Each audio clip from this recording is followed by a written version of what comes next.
So, again, good evening po sa lahat, sa inyo po mga revelationista. Revelationista.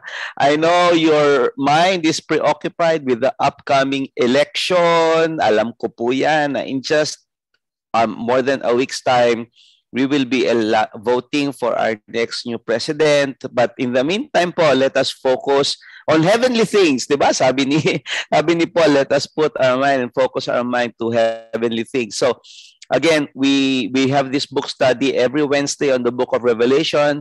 I always start with reminders, mga kapatid ko po. No? So we started this in February. Do you remember that? It seems so far away. It's parang so long ago. February pa po tayo nag-start. And now that it's May, as you can see po, we only have, 6 weeks to go or 7 weeks to go to end our book study on Revelation. And let me tell you guys, wasn't it a great journey together? No, we're more than halfway through po. More than halfway through. Just a few more sessions to go. But this book study has blessed me. If it has blessed you, I just like to say it has blessed me as well because it forced me to study the book and really review and research for you so that I can come up with a discussion that is very interesting and yet informative and true and correct and accurate for each and every one of you. So again, it was such a pleasure. Parang nagpapaalam na, no? Hindi pa naman po. But it was such a pleasure spending these 4 months together with you. And I hope you also enjoyed these 4 months. So maybe can you chat or you put a heart sign sa inyong to say that you have enjoyed our book study on Revelation. So para ma-encourage din naman po kami, lalo na po yung ating mga tech na talagang walang kapagurang every Wednesday. After work po yan, they are all here to serve us in this book study. So maybe you can share your how you have enjoyed the book of Revelation. Maybe you put heart or just thumbs up or pray or give us a blessing. No, pray for us a blessing so that we can be encouraged po. So go ahead and put your messages in the chat to encourage all of us. But I remind you po, mga kapatid ko, please keep an open mind. Be spirit-led and be diligent in joining us. Sana po, we do give certificates po ha. If you remember, we give certificates of training for the book study if you have finished more than 80% of all the sessions. No, so at the end of it, may graduation po tayo by end of June so that we can celebrate growing in our wisdom and in our knowledge in this great and wonderful book that is full of promise and blessings.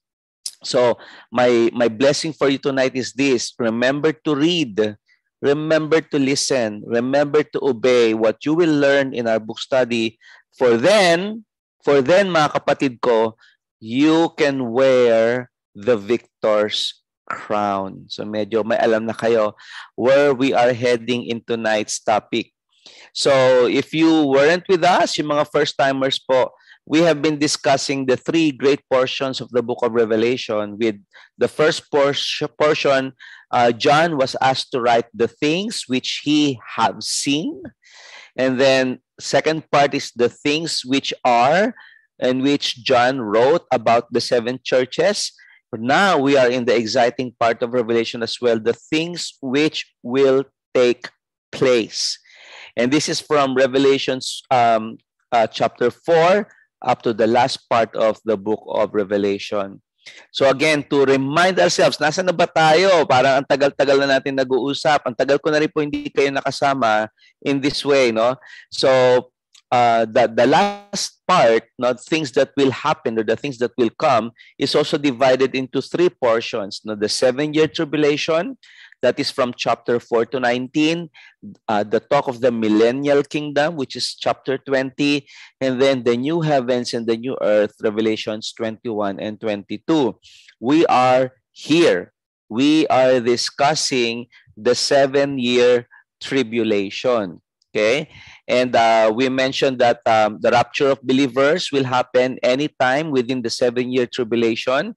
And we divided the 7-year tribulation into two big groups: the 3.5 years of deception, the false peace that will happen when the Antichrist starts to rise. But then in the middle of that 7 years, the Antichrist suddenly commits the abomination of the desolation, wherein he desecrates the temple and announces to the whole world that he will plan to rule the world. And that's when the Great Tribulation happens. When we talk about the Great Tribulation, we're only actually talking of 3.5 years in which the Antichrist will reign.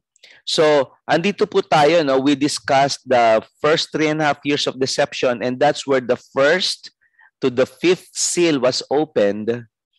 And then when the 6th seal was opened, kung natatandaan niyo po yan, we had an interlude. Kumbaga may pahinga. Dito po, pinag-usapan natin, tinuro ni God sa atin who will be able to stand the tribulation. And we talked about the tribulation saints and the 144,000. So the interlude gives us a rest from all of these things that will happen. And then the 7th seal was opened, and we discussed to you that the 7th seal actually signifies the beginning of the next part, which are the trumpet, no? The trumpet judgments. So when the 7th seal was opened, heaven was silent for 30 minutes because the trumpet events will start to happen. And if you recall, church, no, the 1st to 6th trumpet events are shorter, very much shorter than the seal events. Mas matagal po siya. And this is already in the middle of the Great Tribulation. Kumbaga dito na po talaga yung sobrang dami na pong suffering sa buong mundo. And as usual, when they reached the 6th trumpet, there was another interlude. Pahinga muna. And yung pahinga po na yon, they talked about the two prophets. No? If you remember, we talked about the true prophets who will share the gospel all over the world. Okay? And then after that interlude, the 7th seal was open. And again, church, ano nga mangyayari pag yung 7th trumpet was sounded? No, it signifies the beginning of the next judgments, which are the bowl judgments. But we are now here in the interlude. No, before the bowl judgments happen, we have come into this dark interlude. This is from chapters 12 to 13. And it is in this interlude that God told us about the beast, the number 666, no, and the false prophet. And we are here. Kung makikita nyo, church, sandali na lang po. The bowl judgment is talagang sunod-sunod po yan. It is the ending of everything, no, of all the judgments that will happen. So the chapter 12 and 13 is actually an interlude that shows us the great tribulation in the viewpoint of the enemy.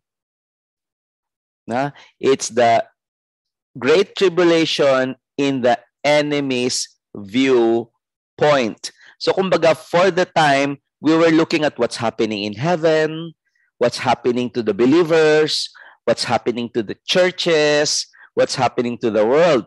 But chapter 12 and 13, no, the one that our dear brother Andrew discussed with you in the past 2 Wednesdays, he actually was discussing to you, ito naman ang point of view, viewpoint, or story na nangyayari naman sa mga kampo ng mga kalaban, mga kampo ng mga kalaban. So to summarize lang po, so that we can remember what was mentioned by our brother Andrew. Revelation 12 started with this. A great sign appeared in heaven, a woman clothed with the sun, with the moon under her feet, and a crown of 12 stars on her head.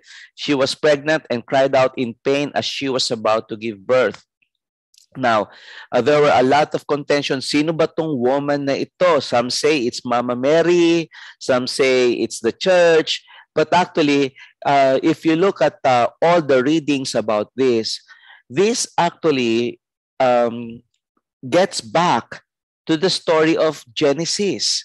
No, when Joseph, the dreamer, dreamt something, and he said this, I had another dream.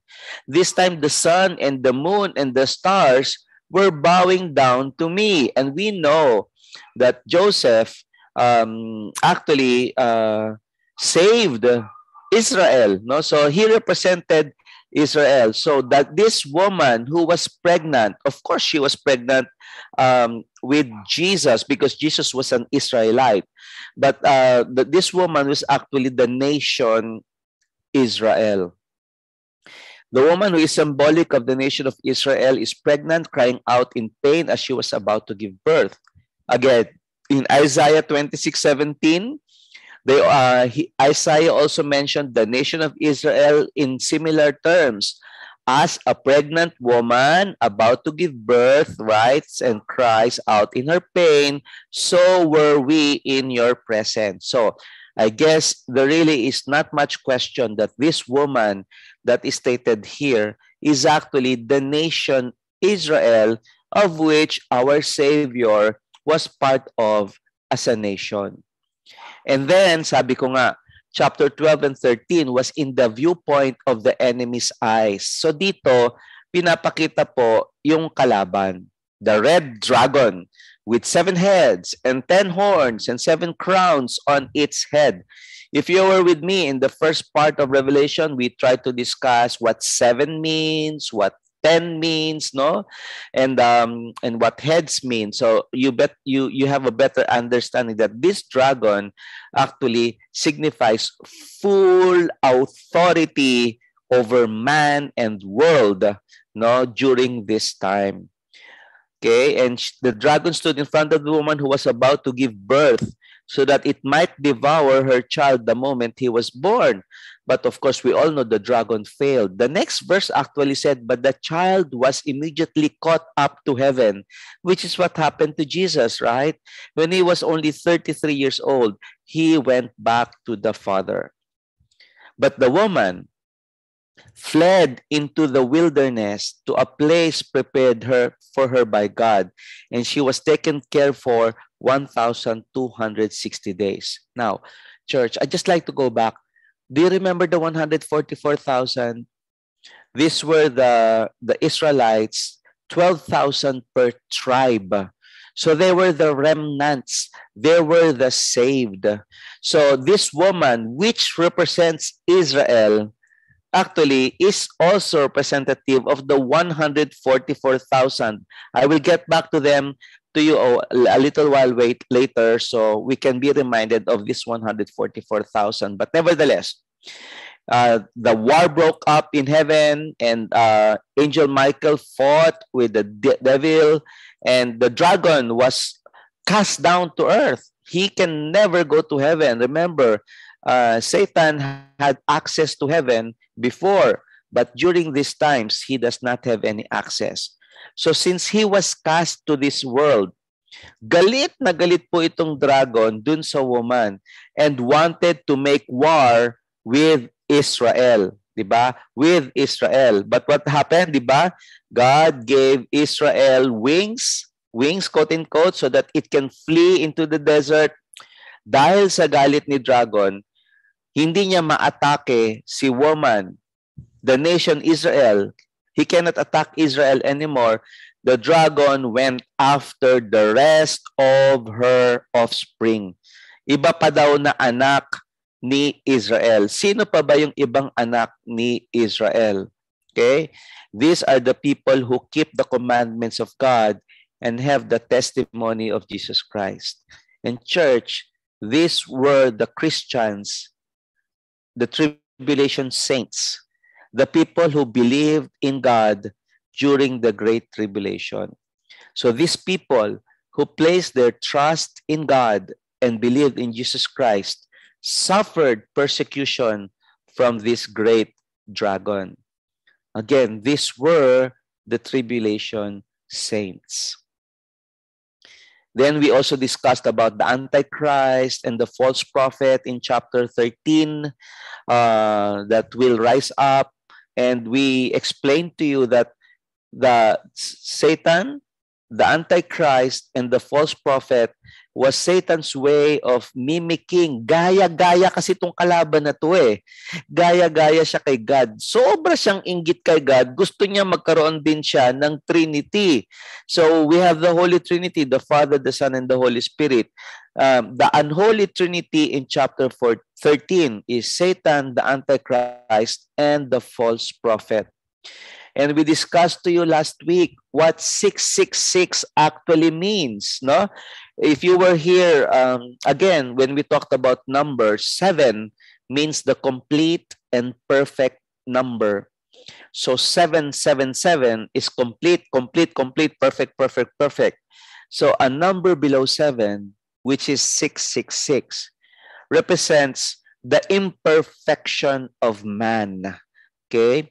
That man can never attain the perfection of God.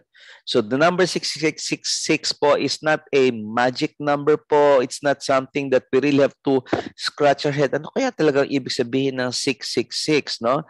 Does it have a meaning? Well, because of this, we understand now that it is Satan's attempt to be like God, but he will never achieve it. Another explanation for 666 is because, you know, in their times, the Roman numerals were in letters. Diba? Tandaan nyo ba yan in school? The Roman numerals were in letters. And they say that the number 666 is also the spelling for the word beast. Beast. Okay, so 666 just means beast. So there are many, many explanations for the number 666. But I hope we can be quiet now about this and truly go on and understand, no, the rest of the story. Now, the book says, all who dwell on the earth will worship him, whose name have not been written in the book of life of the Lamb slain from the foundation of the world. Okay? So, church, the battle is near. The two armies are getting ready. The playing field has been set. And we're now going to the part of the book of Revelation, no, where we now see this battle start. Okay? I'd just like to stop share here for a while. And I just like to share this video. I hope you enjoy this video. Share ko lang po ito sandali, ha?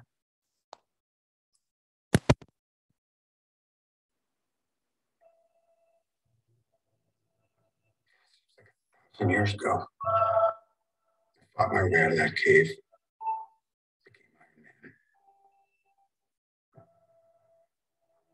I loved you.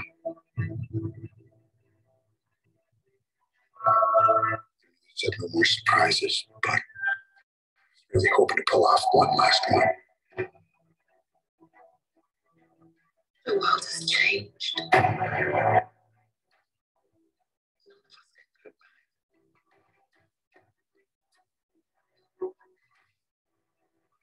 It is the best. Sometimes the best that we can do is to start over.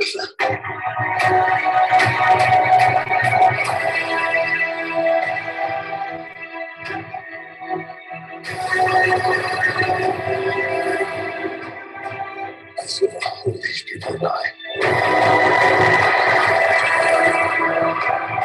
I keep telling everybody they should move on. Some do, but not us. Even if there's a small chance, we owe this to everyone who's not in this room to try. We will. Whatever it takes. Whatever it takes. Whatever it takes.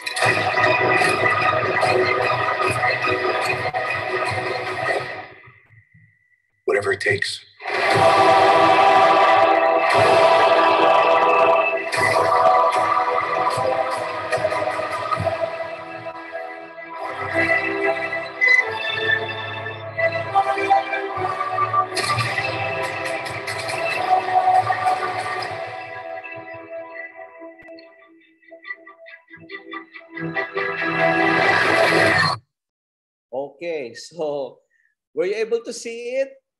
No? It was one of my favorite movies. I was so much looking forward to that movie. Now, what did you see actually? What was it? Anong tawag natin doon? What do you call that? We call it a trailer, di ba? We call it a trailer. So if you try to remember, what was the trailer all about? What the trailer did was, ni-review niya sa atin, ano ba yung nangyari sa part 1 at part 2 ng Avengers. Di ba? Pinakita nila ano nangyari sa part 1, part 2. So you get an idea, oh okay, ito yung nangyari kay Iron Man, ito yung nangyari kay Thor, and then how did you feel when you saw the heroes? No, they were marching together. Di ba? Magkakasama sila, and they say that we will not stop and we will continue to fight and we will be as one team. Church, you know, Revelation chapter 14 is a trailer. It's a trailer.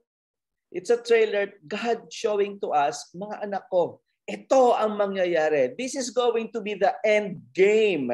This is going to be the last part. This is how the battle will be won.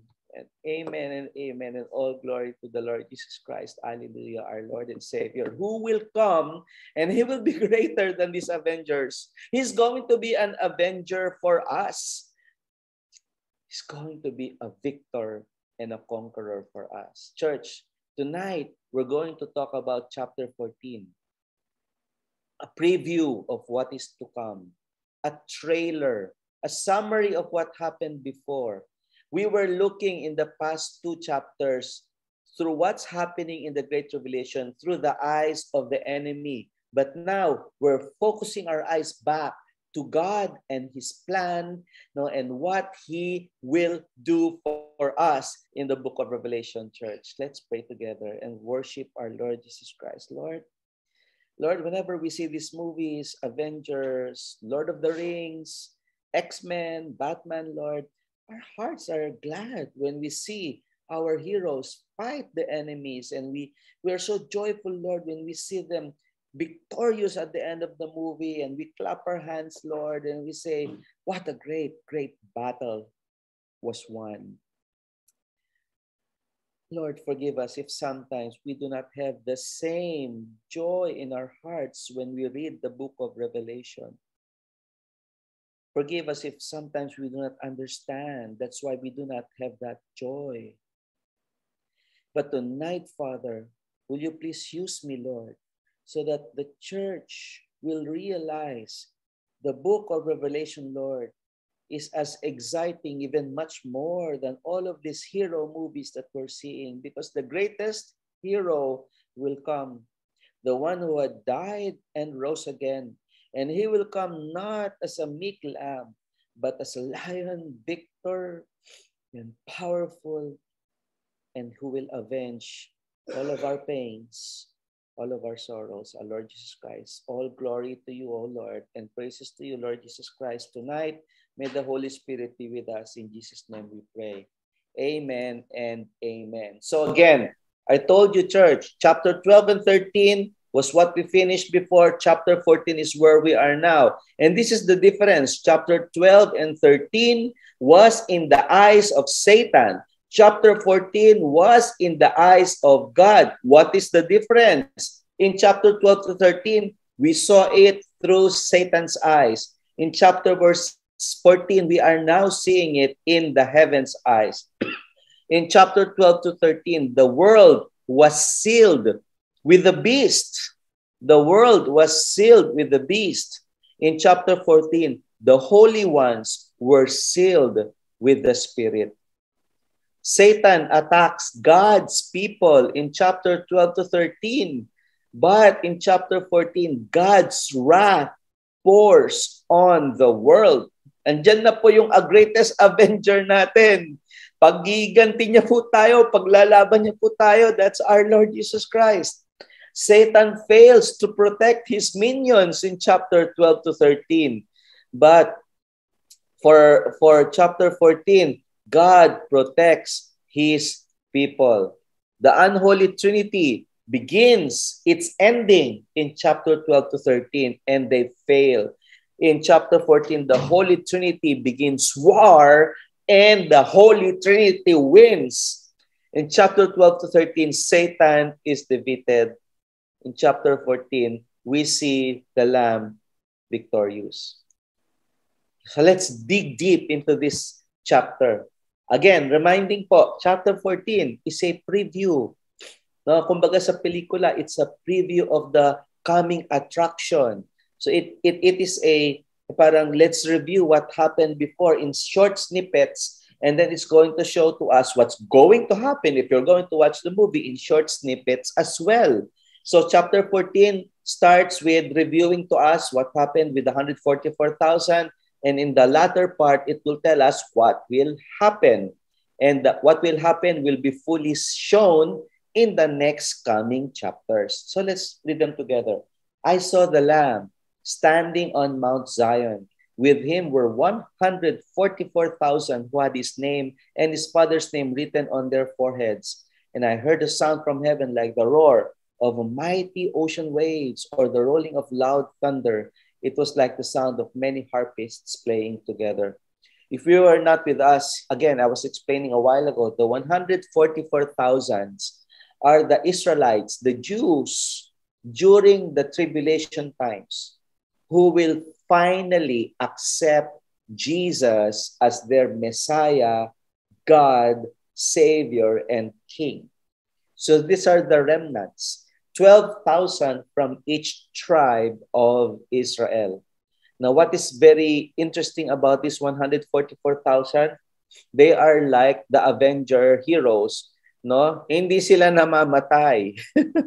Hindi po sila namamatay. And in this chapter 14, we see them now at the last part of the Great Tribulation, still complete, intact, alive, strong, standing strong, now, together with their chief, their general, their boss, the almighty captain of the army, the Lord Jesus Christ. Isn't that exciting?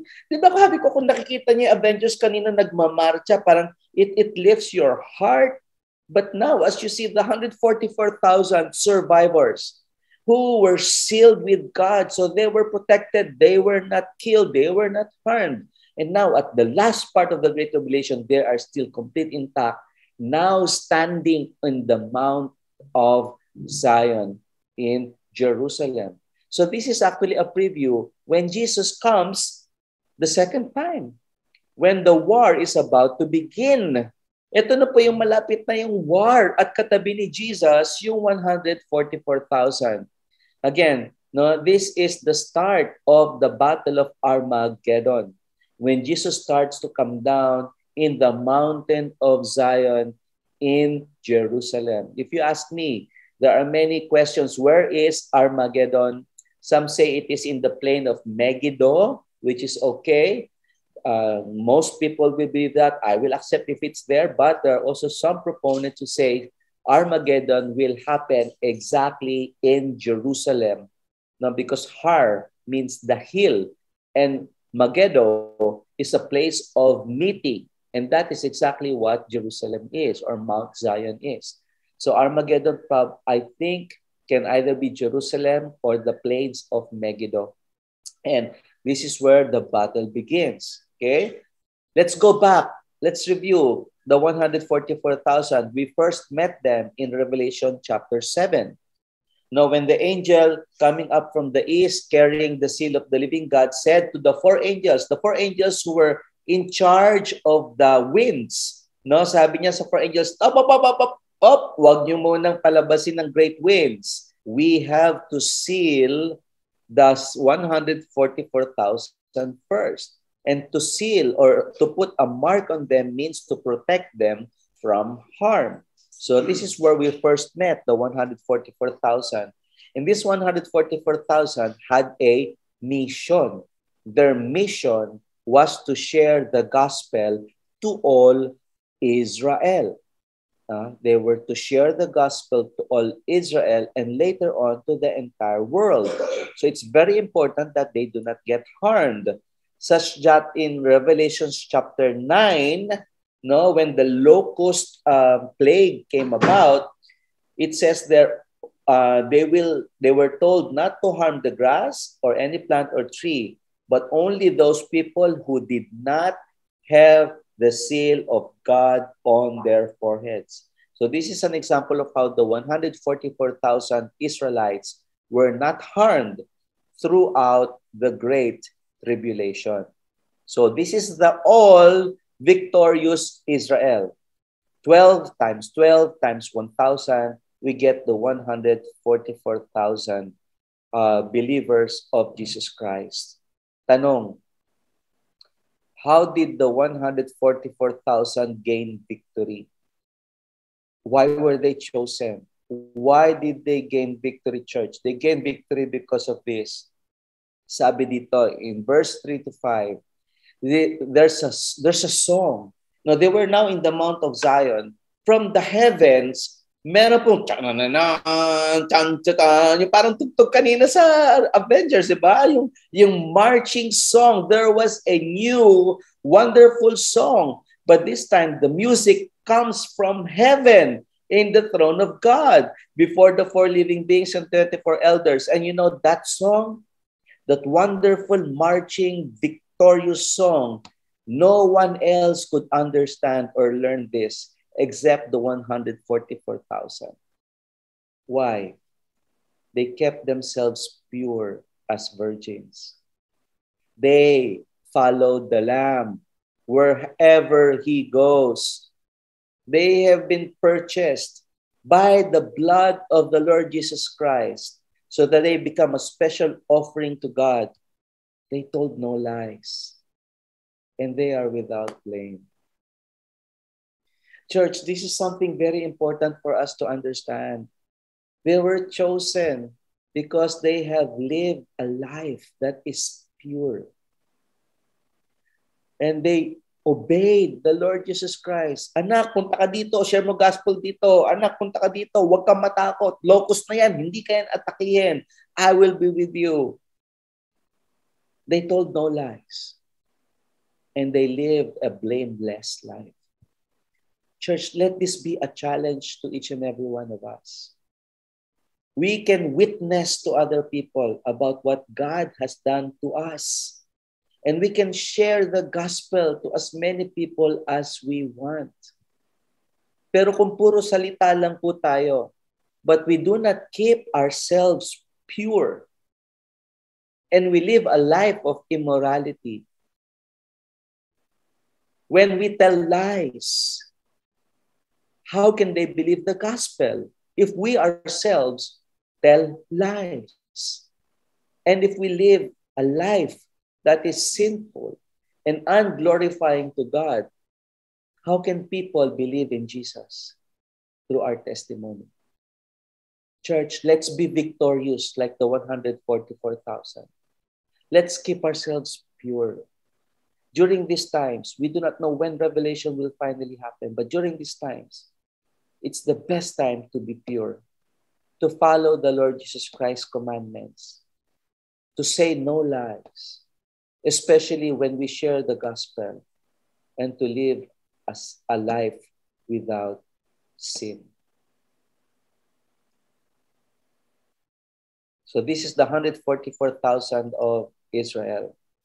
Now, as I said, the 144,000 of Israel preached the gospel to all Israel. So marami pa naman pong na-save sa Israel, no? And then they also preached to the whole world. But church, this is how much God wants everyone to be saved. So he gave us the 144,000 Israelites. In chapter 8 or 9, I think, God gave us the 2 prophets, no, who again shared the gospel. No, again, share the gospel. And you know what? During this time po, in the Great Tribulation, there will still be many who will come to realize God is true. Jesus is the Savior. And they will repent and come to God through the works of the 144,000 Israelites and the 2 prophets. But wait, there's more.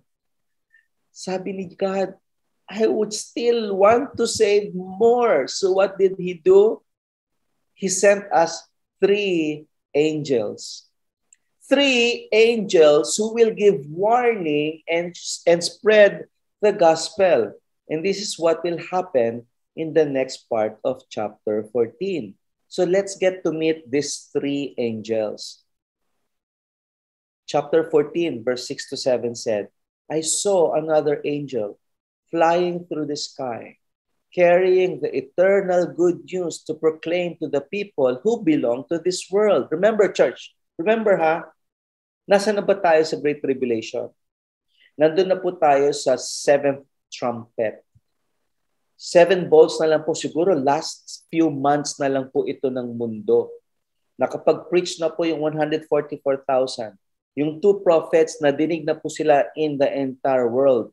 But God still wants to make sure. He still wants to make sure kung meron pa dyan kahit isang kaluluwa na makikinig dito sa angel na to, na sana magbalik loob sa Panginoon.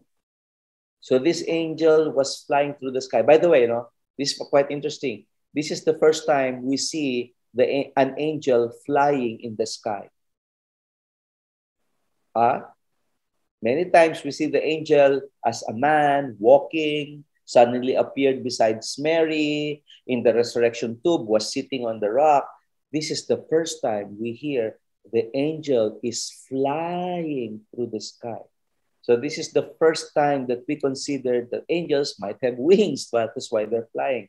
Of course, in the other part, we saw the cherubs and the other beings that are in the throne that have wings, 6 wings also, right? So, but this is the first time that angels was flying through the sky. And the sky here, actually, in some books, it says in mid heavens. So it's between the sky and space. He was there. And what is that angel doing? He was flying around the sky, and he was sharing the good news. He was proclaiming it to the whole world, to every what? To every nation, every tribe, every language, and every people. Church, ganito po mapagmahal ang ating Diyos. May one last chance. How many chances did He give you? How many chances did He give me? Now, when I came to Christ, when I was 45 years old, I'm sure I've heard the gospel so many times, but I refused to listen. But praise God, 8 years ago, my heart accepted the gospel, and my soul came alive. And this is the exact thing that God is doing. After the 144,000, after the 2 prophets, the angel is now here. This time, wala na po talagang excuse. Kasi yung angel nagpipreach in the language of that nation to every tribe and to all the people. Now, what was he preaching? If you remember chapter 12 and 13, especially chapter 13, what did the Antichrist wanted to happen? What did the Antichrist want to happen? He wanted everyone to bow their knees to him, to the Antichrist, to the dragon. And this time, the angel is telling us this. He's telling us 3 things. Fear God. Matakot kayo sa Diyos. Huwag yung katakutan niyang beast na yan. Huwag yung katakutan niyang Antichrist na yan. Because that Antichrist will not decide where you will go. You fear God. He will judge. It is in His power. The next thing He orders us is to give glory. No, in the times, even in this world right now, how many people in this world actually give God the glory? So I can see many times in this world right now where men will glorify their achievements, their nation, their presidents, or their presidents they will vote for. Let's give glory to God. For the angel said, for the time has come, dumating na po sangkatauhan, that judgment will happen. And lastly, worship Him. Worship Him who made the heavens, the earth, the sea, and the springs of water. Church, this is the good news. This is what we have to preach. We have to teach people to fear God. Many times we preach love, which is not wrong, but it is incomplete. Do you understand what I mean? God loves you. Jesus died for you. That's how much He loves you. But God is not just 100% love. It's also 100% just. And to be a just God, there should be punishment. So therefore, we should fear God. And because it is in His hands, He deserves all the glory and all the worship. Kamusta po kayo sa pag-share ng gospel na ito? Are we sharing this good news to others? What about you? Are you living this same truth that the angel is warning all of us? There's a second angel. Now, ito pong tatlong angels na to, hindi naman po sila one after the other. I think they're circling all over the heavens and the skies, and they were shouting this announcement. Now, the angel is now shouting. The second angel is saying this, Babylon is fallen. That great city is fallen because she made all the nations of the world drink the wine of her passionate immorality.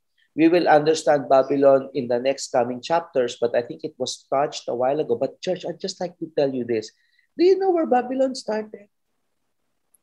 Do you know this city of Babylon? No, it started in Genesis. Nimrod. Remember that guy who was so full of pride for himself? He wanted to unify the entire world. That's why he built the Tower of Babel.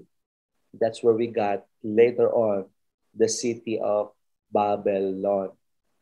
The Tower of Babel represents the pride of man, the idolatrous heart of man. And the greatest idol that man would like to worship is they are themselves. That's why God said, no. The Tower of Babel should not stand. So God decided to separate all the people in different languages. And with them, they brought their own idols.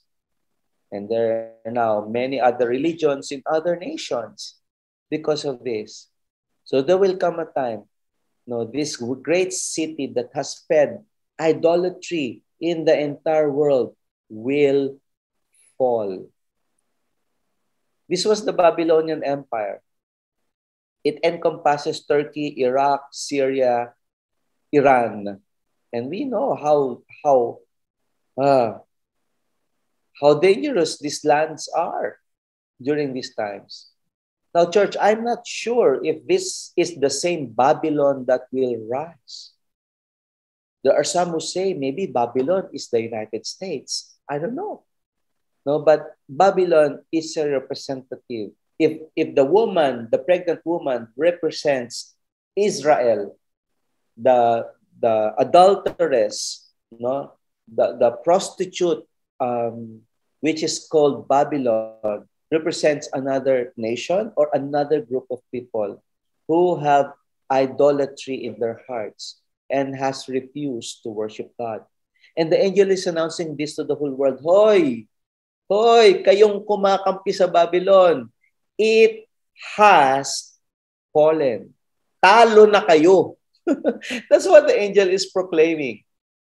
And the third angel adds to that. Sabi niya, anyone who worships the beast and his statue, or sumamba sa halimaw at sa imahe nito, tumanggap ng tatak nito sa noo o sa kanang kamay, makakaranas ng galit ng Diyos. Sapagkat parurusahan sila sa nagniningas na apoy at asupre sa harapan ng tupa at ng mga anghel ng Diyos.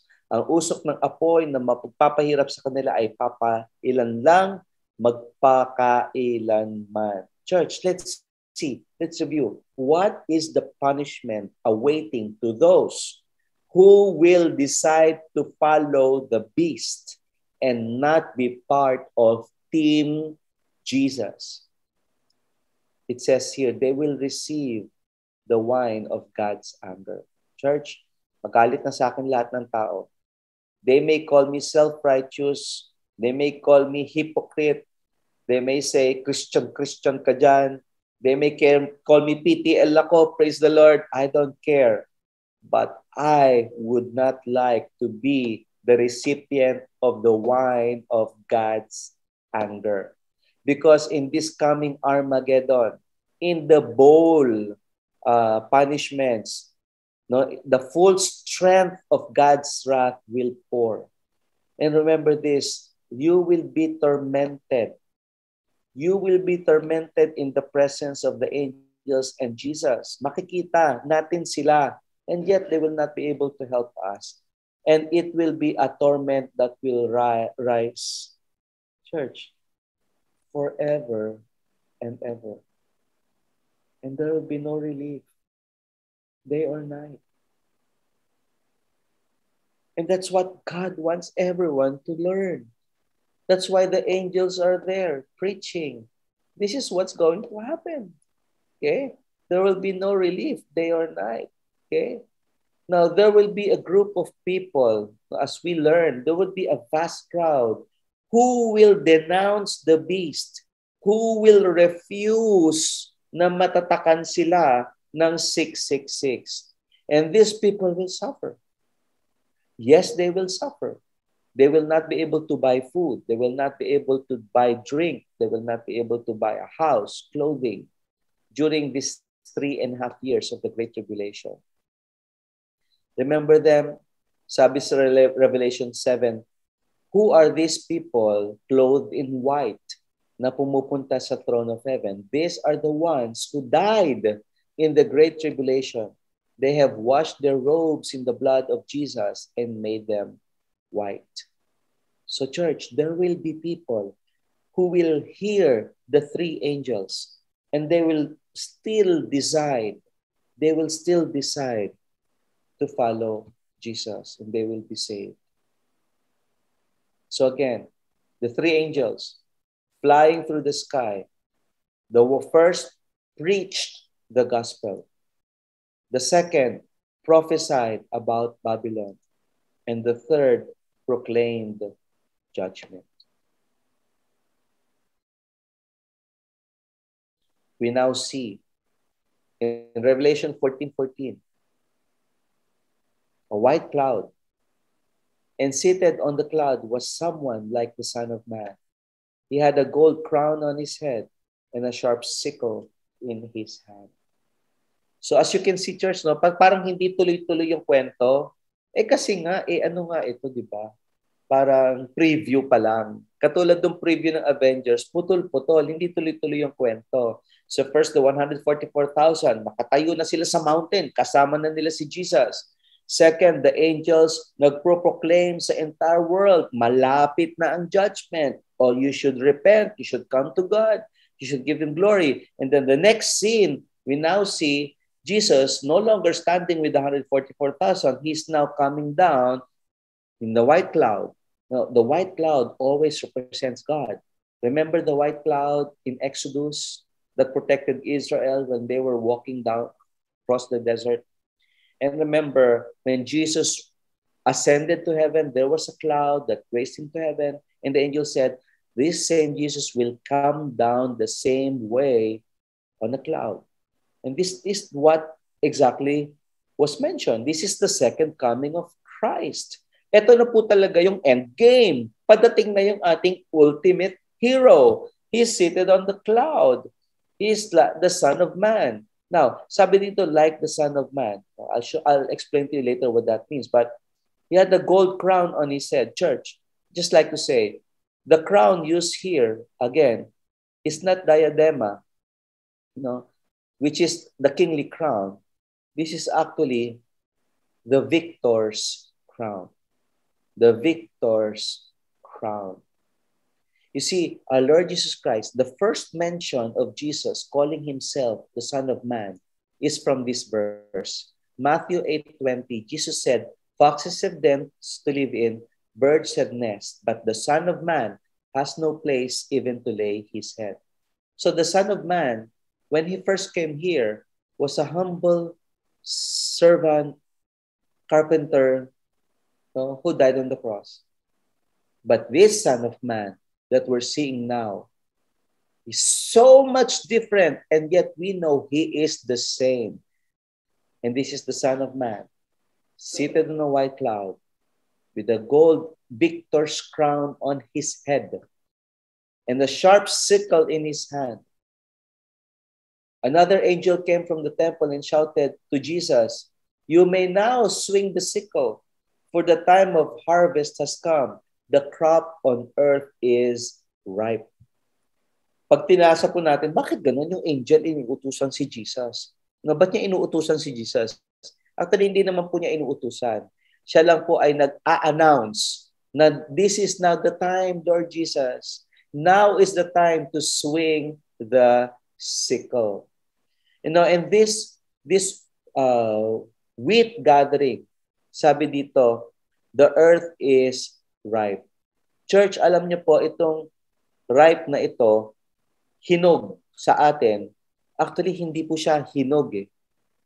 What ripe, the word ripe here means mabubulok na. Mabubulok na. Mawawalan na siya ng saysay. Hindi na siya pwedeng makain. That's what it means. So it means the earth has already gone beyond salvation.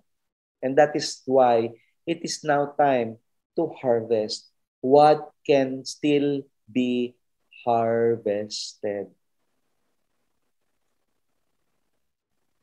And this actually alludes to Matthew 25. If you remember that parable that Jesus told about the kingdom of heaven, it's like a farmer who planted good seed in his field. But that night, while the workers slept, the enemy, the dragon, planted weeds among the wheat and slipped away. Lumaki po yung weeds. Sabi ng mga farmers, anong gagawin natin, Master? Tatanggalin ba natin yung weeds? Sabi ni Jesus, no. You'll uproot the wheat if you do. Let both grow together until the harvest.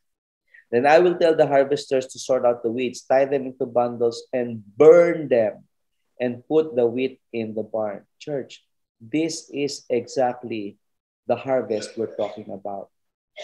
When Jesus will take away all the bad people on earth.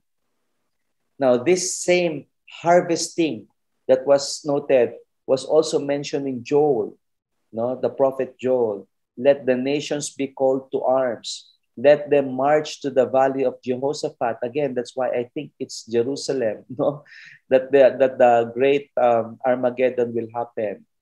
The nations will come and try to attack Israel. There I, the Lord, Jesus, will sit to pronounce judgment on them all.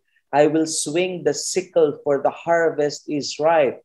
Come tread the grapes, for the winepress is full. The storage vats are overflowing with the wickedness of these people. Bulok na talaga ang mundong to. Bulok na. Hindi na kayang masalba.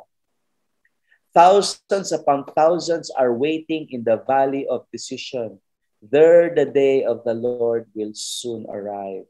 The sun and moon will grow dark, and the stars will no longer shine. The Lord's voice will roar from Zion and thunder from Jerusalem, and the heavens and the earth will shake. So again, that's why I think Armageddon will happen in Jerusalem. But this is exactly what Joel was prophesying.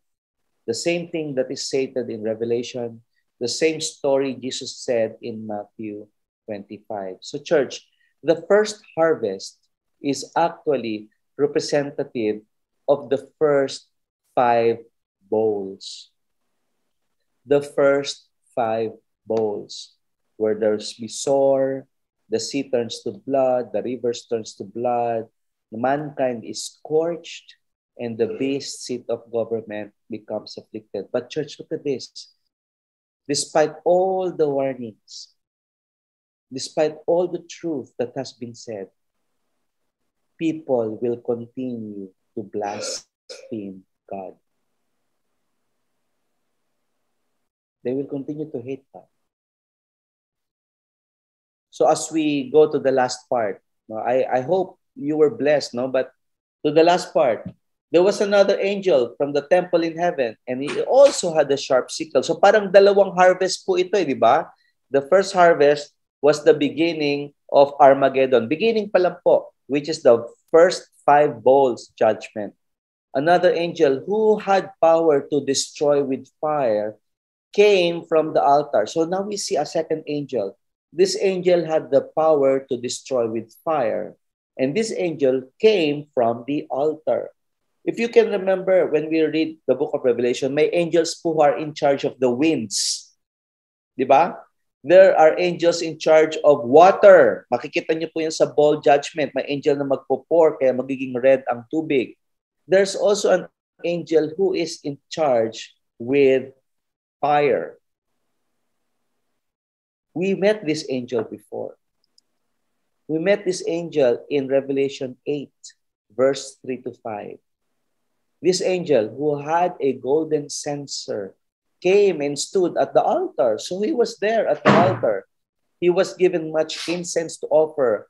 And this angel was in charge of the prayers of all God's people on the altar. The smoke of the incense together with the prayers of God's people went up before God from the angel's hand. Then the angel took the censer, filled it with fire from the altar, and hurled it on the earth.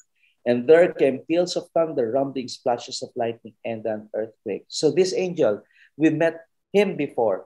This angel is in charge of fire. He was also in charge of the prayer of all the people who suffered during the tribulation, who's now with God.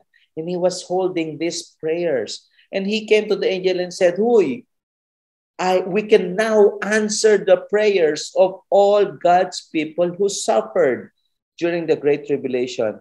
It's time to put that sickle.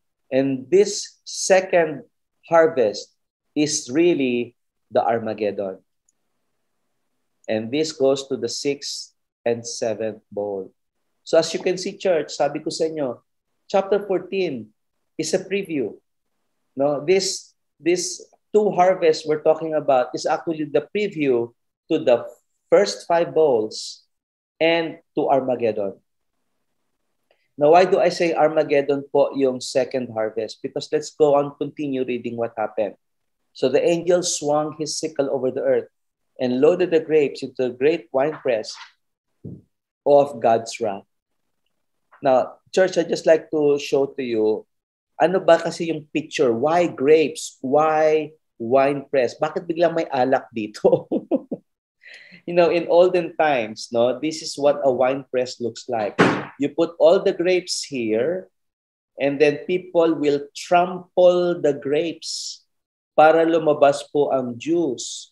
And then yung juice po, aapaw po siya dito into this vat. So ito po yung juice kung saan lalabas po yung wine later on. So this is the wine press. This is a picture of the wine press, a true picture wine press in Israel during those times. And this is what it looks like when you trample the grapes. What does it look like? Dugo. Dugo. So the grapes were trampled in the winepress, and blood flowed from the winepress in a stream about 180 miles long and as high as a horse's bridle. Church, during Armageddon, when all the nations will start to march towards Israel and attack it, and our Lord Jesus Christ will suddenly come. Together with him are the 144,000 superheroes, invincible, cannot be touched, with the angels up there swinging their sickle. And all of God's enemies will die. This is the judgment. And the number of thousands, if not millions of people who will die, their blood will flow to as long as 180 miles. Sa Tagalog nga, 300 kilometro. And blood will flow as high as a horse's bridle. Now, ito lang po, I just like to say, yung dugo daw ba kasing taas ng kabayo? Or baka what it means is this: the splatter of blood will rise up to the horse's bridle. And that's how many people will die during the Armageddon.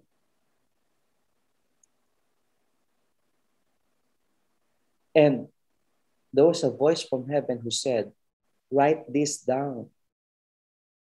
Blessed are those who die in the Lord from now on. Church, the Holy Spirit has seldom spoken. Has seldom spoken in the Bible. This is one of the few times that we hear the Holy Spirit speak up. The Holy Spirit says, yes, yes, they are the blessed indeed. Si Holy Spirit po yung nagsasalita rito. The Holy Spirit said, yes, Lord, yes, Father, what you say is true. Blessed, happy are those who die in the Lord from now on. For they will rest from their hard work, and their good deeds will follow them. Church, this is such a wonderful picture in heaven. When the Avenger, the Lord Jesus Christ, comes with his army and will kill all God's enemies and will avenge all of our brothers and sisters who suffered under the hands of the beast during the Great Tribulation, they will be given rest because of their good deeds. Remember, baka nakalimutan natin, this has always been the commandment of God to John. Write this down. And our apostle wrote it for all of us to read. How do the tribulation saints gain victory? No. How did the tribulation saints gain victory? In Revelation 14:12, this is what is said. This means that God's holy people must endure persecution patiently, obeying his commands and maintaining their faith in Jesus. Church, kamusta kayo dito? Are you enduring persecution patiently? Do you continue to obey God kahit mahirap pong mag-obey? Kahit sinasabi ng mundo, mali ang ginagawa natin. Do you maintain your faith in the Lord Jesus Christ? You know, as we read chapter 14, as I close, we recognize here Christ's double-edged sword. God's grace gives us the freedom to choose righteousness.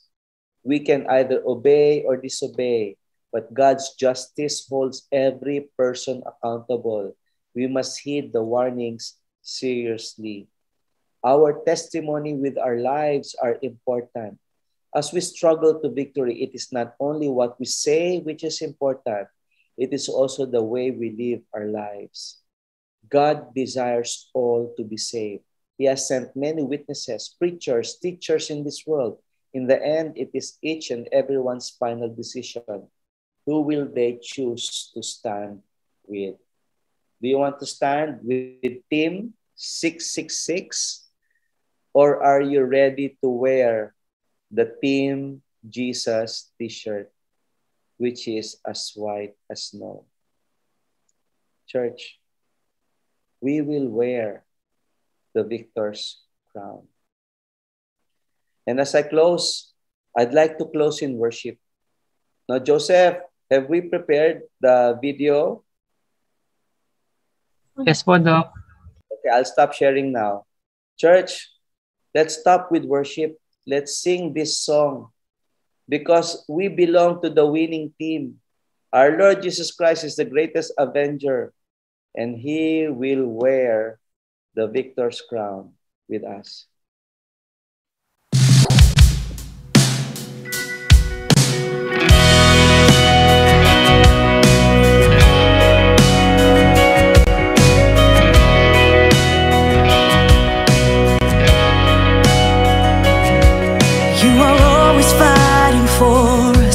Heaven's angels all around. My delight is found in knowing that you wear the victor's crown. You're my help and my defender. You're my savior and my friend. By your grace I live and breathe to worship you.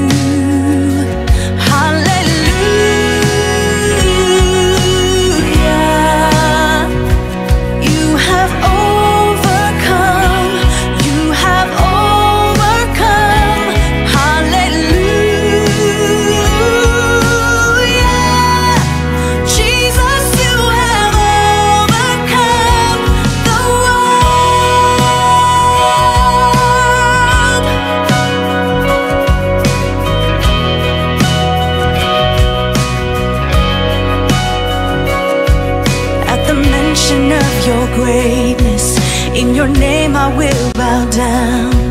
In your presence fear is silent, for you wear the victor's crown. Let your glory fill this temple, let your power overflow. By your grace I live and breathe to worship you.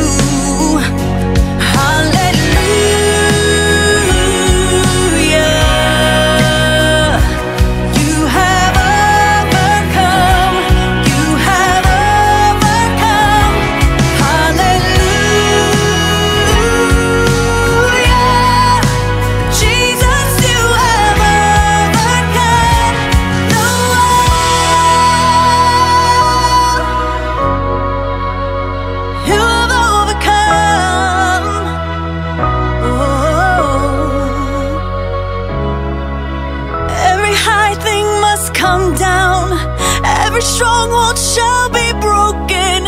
You wear the victor's crown. You will overcome. You will overcome. Every high thing must come down. Every stronghold shall be broken. You wear the victor's crown. You will overcome. You will overcome. Every high thing must come down. Every stronghold shall be broken. You wear the victor's crown.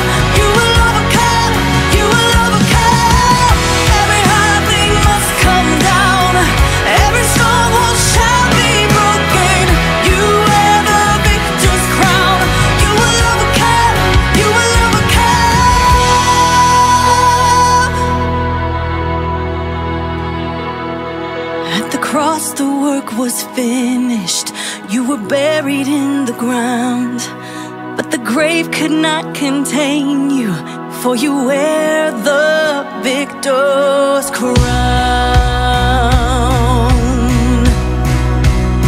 You wear the crown.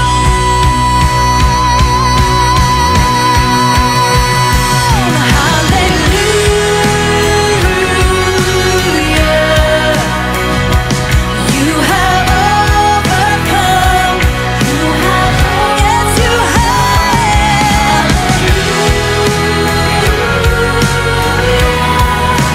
Jesus, you have overcome the world. Every stronghold shall be broken. You wear the victor's crown. You will overcome. You will overcome.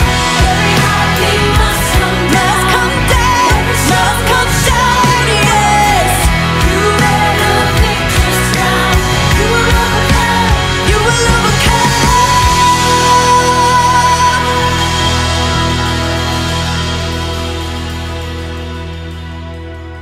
Let's pray.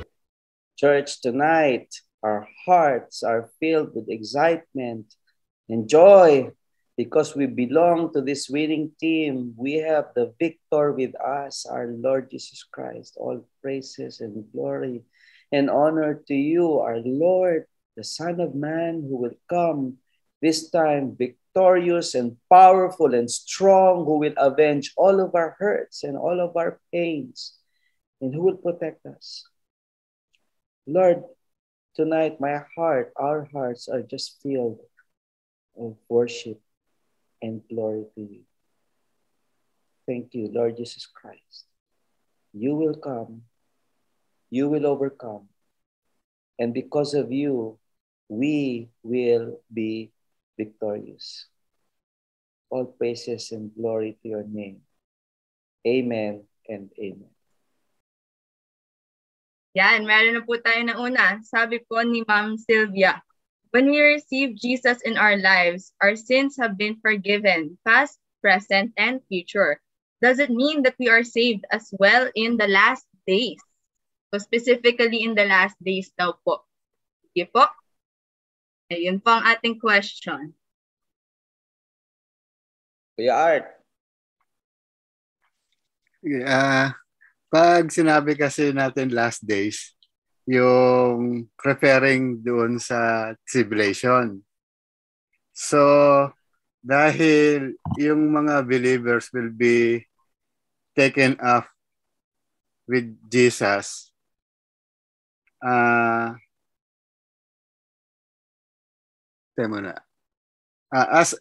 as explained to us, yung pag-rapture ng believers can happen before the tribulation or middle of the tribulation. So to answer yung question ni Ate Sylvia, if I have Jesus in my heart or in my life, saan man mangyari yung pag-rapture ng believers, I will be taken up with Jesus. So in other words, secure tayo. Secure tayo sa ating relationship with God. So dumating man yon, yung tribulation na yon, at nandoon pa rin ako, gaya nung narinig natin doon sa 144,000 Jew na sealed. Di ba pinaliwanag sa atin ni Doc John na hindi sila mamamatay kasi they are protected. In the same way, tayo ay assured, sealed. So whatever happens, whether I go through the tribulation, I know yung aking relationship with God, secure. Yun yung ko na maisasagot ko doon sa tanong. Yeah, thank you, Kuya Art. Ate Sylvia, baka pwede mo ring i-clarify pa further yung question. Kasi naintindihan ko yung sinasabi ni Kuya Art. This is also the way I understand the question. Pero siguro one other possible meaning of the question is, when we are saved in the last day, saved ba, what you mean saved ba tayo from the tribulation? Yung ba yung tinatanong? Kasi we all know naman that when we receive Jesus, we are saved. Whether today or even in the great tribulation, masisave talaga tayo. Pero ano nga ba yung sabi ng angel sa atin? We just really have to obey. We have to remain strong during the persecution and maintain our faith in Jesus Christ. Di ba yun yung last verse I shared to you, which I found very important na message yan sa atin. Now, sabi nga, many, actually not all, but many believes that the church, all Christians will be taken, no, that will be taken, raptured. Kaya ang matitira na lang sa mundo are initially the unbelievers. But even during that time, from all the unbelievers remaining, there will be people who will convert to God. Meron pa rin ba pupunta kay Jesus? At yung yung preaching ng 144,000, di ba? They will preach and there will be people who will accept Jesus as their Savior. And then yung dalawang prophets. And then kahit nga doon sa pinakadulo ng ending ng gera, meron pa ring angels na nagpi-preach. May chance pa din hanggang sa bowl judgment. Meron pa ring chance na ma-save po. So even in the last days, there will still be salvation going on. Po. Ayun, yun nga. So tama nga po, saved from the hardships of tribulation. We will go through it. Kaya nga, tama po. So tama nga iniisip ko yun ang tanong ni Ate Silvia. Hindi actually yung salvation na going to heaven, but saved from the tribulation. Sabi ko nga po, Ate Silv, most Christians believe in rapture, na lahat tayo will be removed from heaven, removed from earth. No, actually tayo yung force na nagpe-prevent ng the coming of the great tribulation. But when we are raptured and removed from this earth, no, we will not experience the great tribulation. Diba? I told you there are 7 years. It's divided in the middle, yung desecration of the temple. The first half is the false peace. The false peace na gagawin ng Antichrist. During that time, may wars na rin po, magulo na rin ang mundo. Pero ano pa lang yun, wala pa po yung trumpet and bold judgments doon. No, so may possibility that we will still experience that. There's a possibility we'll still experience that. But then when the desecration happens, and raptured na ang buong church, yung Great Tribulation, the next 3.5 years, most of us believe, wala na po tayo doon. Wala na po tayo doon. Hindi na po natin ma-experience yung Great Tribulation. And what happens in the Great Tribulation, from the 7th trumpet to the 7th bowl, lahat po ng judgment nun, pagdadaanan po ng mga tao na wala kay Jesus, nung mangyari yon. Pero nga, sabi ko nga, even during those time, God is so loving that He still will save more and more people as long as they repent and follow Jesus. So, they will suffer, of course. Kaya nga ang tawag natin sa kanila, tribulation saints. No, these are the martyrs of the Great Tribulation who will suffer during that time. But they will remain believing in Jesus. Hindi po sila magpapatapak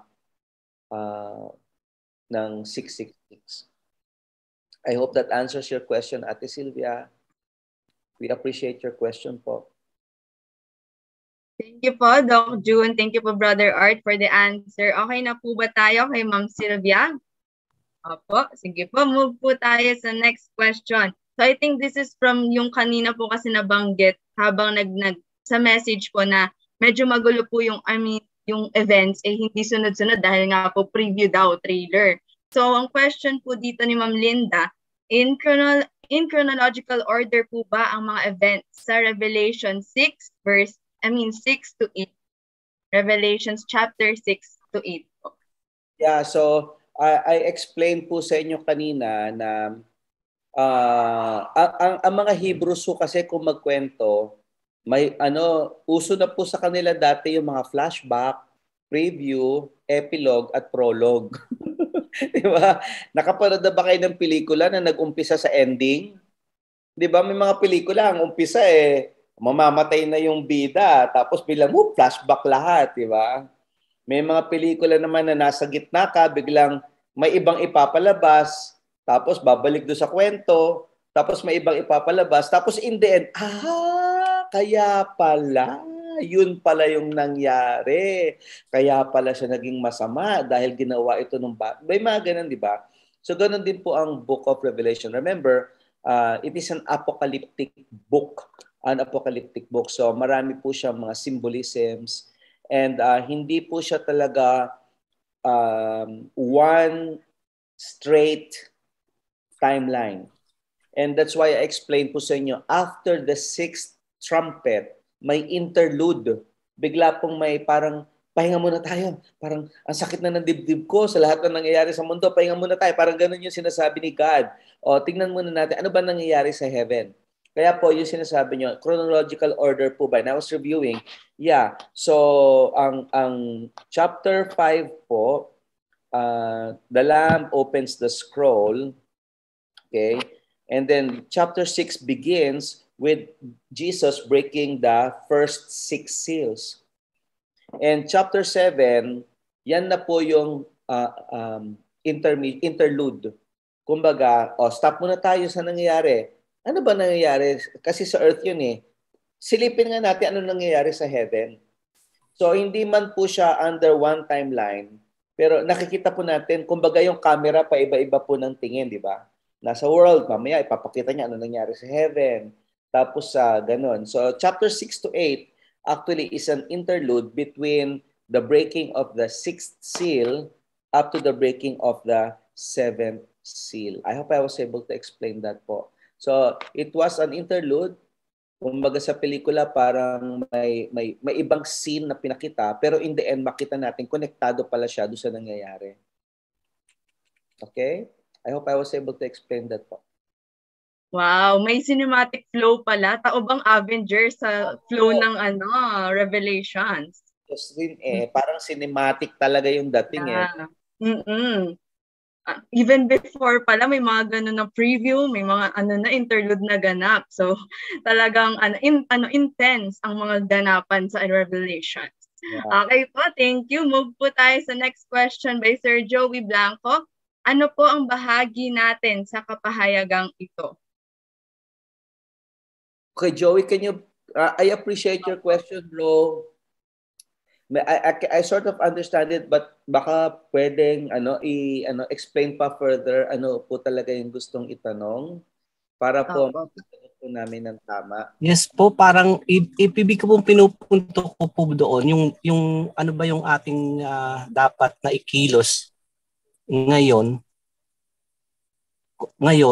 dahil yun po ba yung patuloy lang ng pagsishare ng gospel kasi ito nga po yung Great Commission, yun po ba yun? Yung dapat nating sa kapahayagan ito.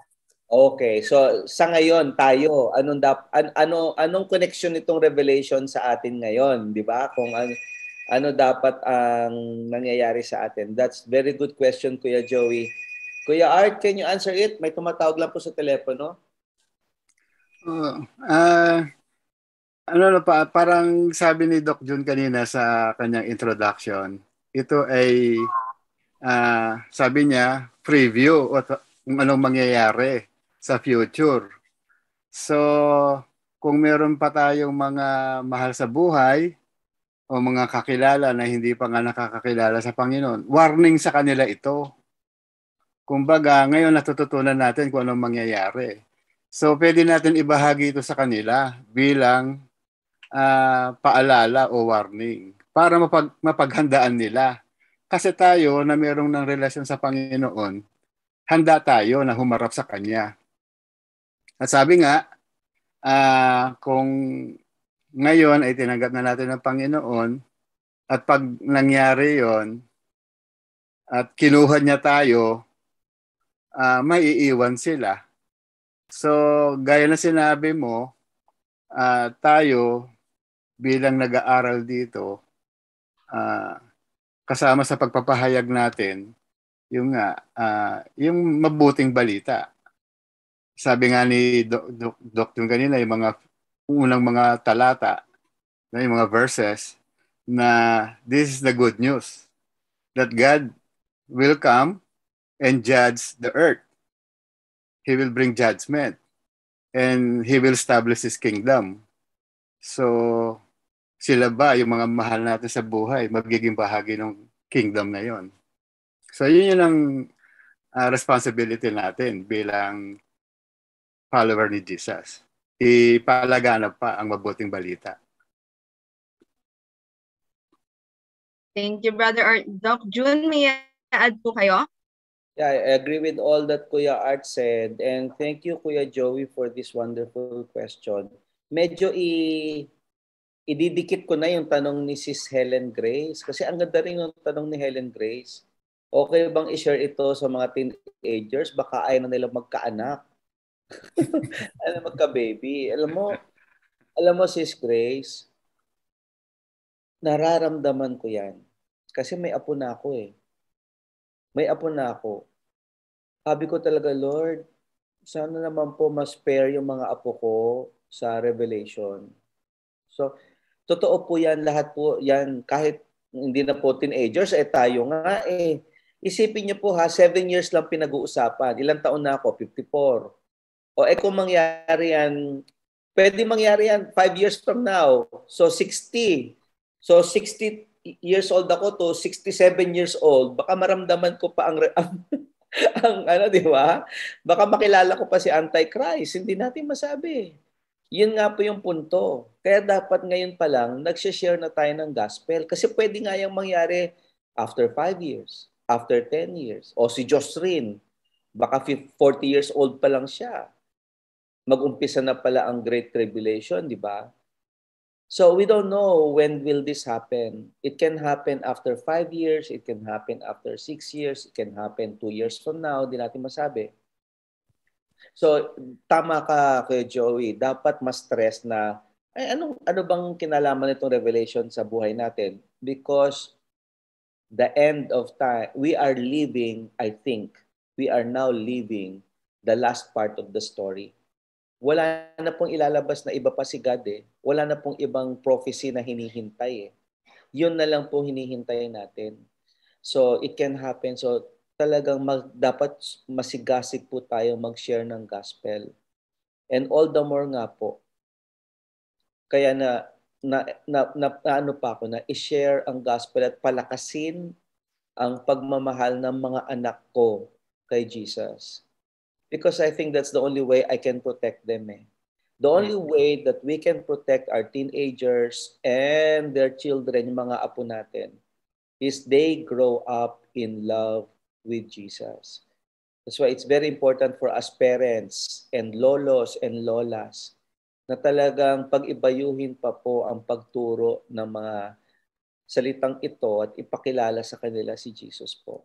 Because that's the only way that they will be able to stand during those hard trials.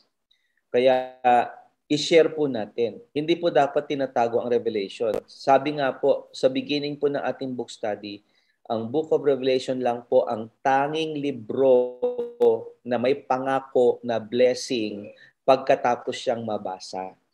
Kaya kayo po lahat na ma-attend ng Revelation at nagbabasa nito, meron na po kayong nakapangakong blessing kay God. So let's share this book po. Yan, what a wonderful question and answer. And actually po to continue, dahil may bago pong question and connected na rin po siya. Papayag daw po ba kayo kung ituturo ang Revelation sa next gen? Maganda po siguro. Oo, Ate Linda, sa tingin ko, pero siguro wag na natin pag-usapan yung death and destruction at dugo, nakakalat hanggang sa taas ng mga kabahay. Pwede naman natin pag-usapan talaga yung nga na alam niyo, paborito ko yung nakita niyo ba yung picture na si Jesus kausap niya yung mga superheroes, Incredible Hulk, si Spider-Man, si Batman, tapos nakalagay sa ilalim, and this is how I save the world, di ba?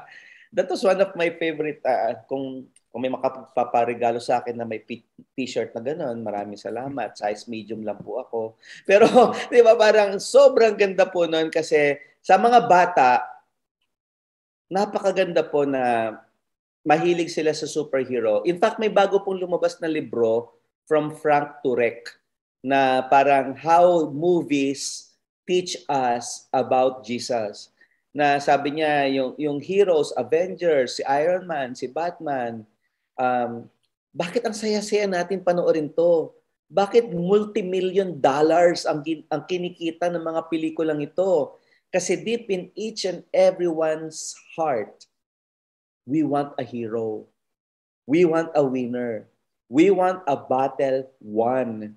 We want, gusto natin makita yung mga kalabang talagang bugbog, sarado at talo sa dulo. Deep in our hearts. And that's what kids want. Kaya nga usong-uso ang Batman, Superman, X-Men sa mga bata. Kaya napakaganda po itong ituro sa mga bata. But in the point na Jesus is the greatest superhero. Yan, wow. Okay, so yan, alam na po natin ang sagot. Next week po, next gen. Ito na po, Revelation na. Nagplano.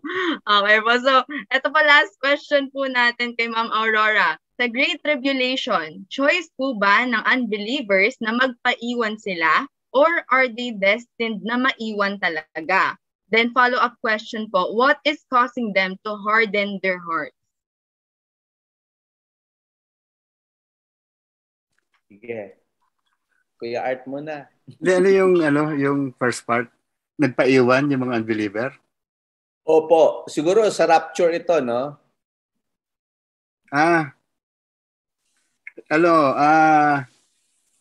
Yung mga ibang yung mga ibang nasisira natin ng gospel. Pag nalalaman nila yung tribulation na meron pang maliligtas during tribulation, ang katiwiran nila, sa tribulation na lang ako tumanggap. Kasi ano pa naman eh. Kaya lang yung pag sa tribulation ka tumanggap, dadanasin mo yung hirap. Hindi ka may excuse doon. Kaya habang may time, ngayon, maganda, yung ma-share na natin yung gospel. Ngayon ang tanong kasi bakit yung ibang tao patuloy na nagmamatigas, hardening their heart to receive Jesus kahit alam nila na pag hindi nila tinanggap, mapapahamak sila. Siguro, meron silang mga priority sa buhay na yung isubuko nila yung buhay nila kay Jesus ay hindi pa nila magawa. O kaya naman, merong moral issue. Meron silang alam nila na hindi tama ginagawa. And they could not give up that thing. No? So, yun, meron pa silang gustong gawin sa buhay na hindi nila mag-give up, or merong sin na hindi rin nila mag-give up. Siguro yung mga ibang, and then the other reason, nagre-revolve lang doon sa dalawang yun. Yeah. So yun yung pinaka-ano ko na bakit nagmamatigas pa rin yung tao at hindi nila tanggapin si Jesus. Amen. Doc Jun, may follow-up po? Yeah, ang sagot ko dyan at Ate Aurora is both are correct. Both are correct. No, God has destined each and every one from the beginning of time kung sinong nasa book of life. But God is so gracious na we also have free will. Kaya both are correct. Yung mga unbelievers, ayaw nila kay God eh. Yan yung lagi ko sinasabi eh. Parang napaka-unfair naman ng God mo. Akala ko ba loving yung God mo? Bakit sinasabi mo pupunta ako sa hell? Sabi ko, hindi ko naman sinasabing pupunta ka sa hell dahil gusto mo doon. Pupunta ka sa hell kasi ayaw mo kay God. 'Di ba? Ikaw ang pumili noon eh. Ayaw mo pumunta sa hell. Ayaw mo makasama si God. So the problem is these people will remain cursing God. Makikita niyo po 'yan sa bowl judgment. Nagsasuffer na sila, minumura pa rin nila si God. Galit na galit pa rin sila kay God. And ngayon pa lang po, nakikita na po natin yan di ba? There are two ways that people who do not believe Jesus will react pag sinabihan natin that they are living in sin. Number one, sabihin nila, hindi God loves me whatever I am. Di ba? God loves me. Di ba? Because God is love. They keep forgetting that He's also a holy God and He cannot be with sin. Or the other person says, then I don't like your God. If He doesn't like me, then I don't like Him.